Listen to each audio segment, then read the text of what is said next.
سب سے پہلا گھر جو لوگوں کی عبادت کرنے کے لیے مقرر کیا گیا تھا وہی ہے جو مکے میں ہے، بابرکت اور جہان والوں کے لیے موجب ہدایت۔ اس میں کھلی ہوئی نشانیاں ہیں، جن میں سے ایک ابراہیم کے کھڑے ہونے کی جگہ ہے۔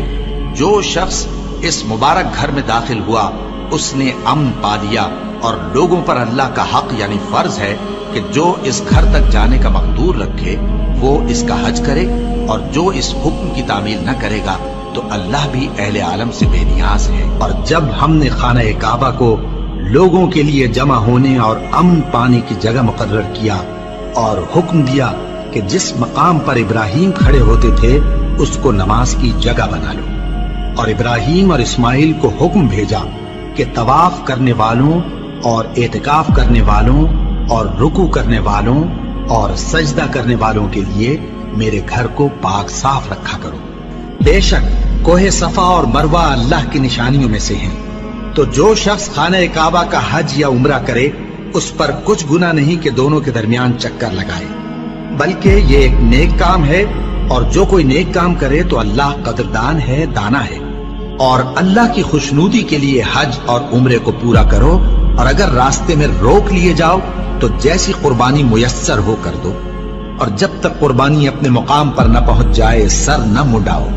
اور اگر کوئی تم میں بیمار ہو یا اس کے سر میں کسی طرح کی تکلیف ہو تو اگر وہ سر منڈا لے تو اس کے بدلے روزے رکھے یا صدقہ دے یا قربانی کرے۔ پھر جب تکلیف دور ہو کر تم مطمئن ہو جاؤ تو جو تم میں حج کے وقت تک عمرے سے فائدہ اٹھانا چاہے وہ جیسی قربانی میسر ہو کرے، اور جس کو قربانی نہ ملے وہ 3 روزے ایام حج میں رکھے اور 7 جب واپس ہو۔ یہ پورے 10 ہوئے۔ یہ حکم اس شخص کے لیے ہے جس کے اہل و عیال مکے میں نہ رہتے ہوں۔ اور اللہ سے ڈرتے رہو اور جان رکھو کہ اللہ سخت عذاب دینے والا ہے۔ حج کے مہینے معین ہیں جو معلوم ہیں، تو جو شخص ان مہینوں میں حج کی نیت کر لے تو حج کے دنوں میں نہ عورتوں سے اختلاط کرے، نہ کوئی برا کام کرے اور نہ کسی سے جھگڑے۔ اور جو نیک کام تم کرو گے وہ اللہ کو معلوم ہو جائے گا۔ اور زاد راہ یعنی رستے کا خرچ ساتھ لے جاؤ، کیونکہ بہترین زاد راہ پرہیزگاری ہے۔ اور اے اہل عقل مجھی سے ڈرتے رہو، اس کا تمہیں کچھ گناہ نہیں کہ حج کے دنوں میں بذریعہ تجارت اپنے پروردگار سے روزی طلب کرو۔